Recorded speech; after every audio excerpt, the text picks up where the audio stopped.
Smart contracts are very popular nowadays, but what are they and what problems do they solve?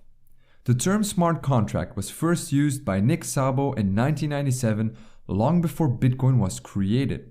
He is a computer scientist, law scholar, and cryptographer, so I'll spare you his exact words, but in simple terms, he wanted to use a distributed ledger to store contracts.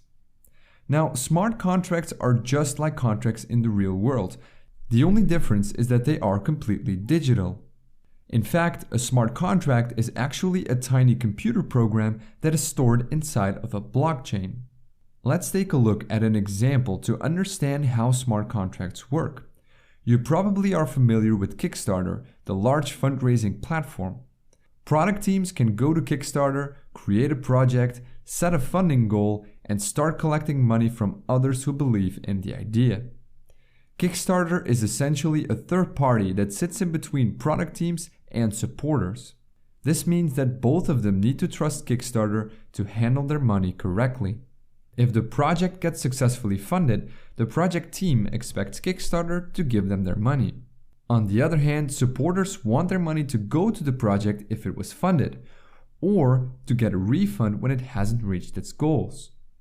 Both the product team and its supporters have to trust Kickstarter. But with smart contracts, we can build a similar system that doesn't require a third party like Kickstarter. So let's create a smart contract for this. We can program the smart contract so that it holds all the received funds until a certain goal is reached. The supporters of a project can now transfer their money to the smart contract. If the project gets fully funded, the contract automatically passes the money to the creator of the project. And if the project fails to meet these goals, then the money automatically goes back to the supporters. Pretty awesome, right? And because smart contracts are stored inside a blockchain, everything is completely distributed. With this technique, no one is in control of the money. But wait a minute, why should we trust a smart contract? Well, because smart contracts are stored on a blockchain, they inherit some interesting properties. They are immutable and they are distributed.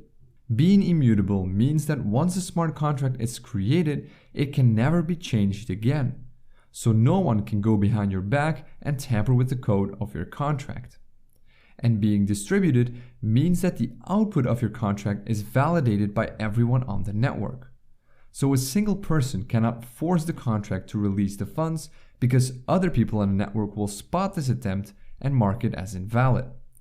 Tampering with smart contracts becomes almost impossible. Smart contracts can be applied to many different things, not just on crowdfunding. Banks, for example, could use it to issue loans or to offer automatic payments. Insurance companies could use it to process certain claims, and postal companies could use it for payment on delivery, and so on and so on. So now you might wonder, where and how can I use smart contracts? Well, right now there are a handful of blockchains who support smart contracts, but the biggest one is Ethereum. It was specifically created and designed to support smart contracts. Smart contracts can be programmed in a special programming language called Solidity. This language was specifically created for Ethereum and uses a syntax that resembles JavaScript. It's also worth noting that Bitcoin also has support for smart contracts, although it's a lot more limited compared to Ethereum. So now you know what smart contracts are and what problems they solve. I hope you enjoyed this video, and if you did, hit the like button and get subscribed. And as always, thank you very much for watching.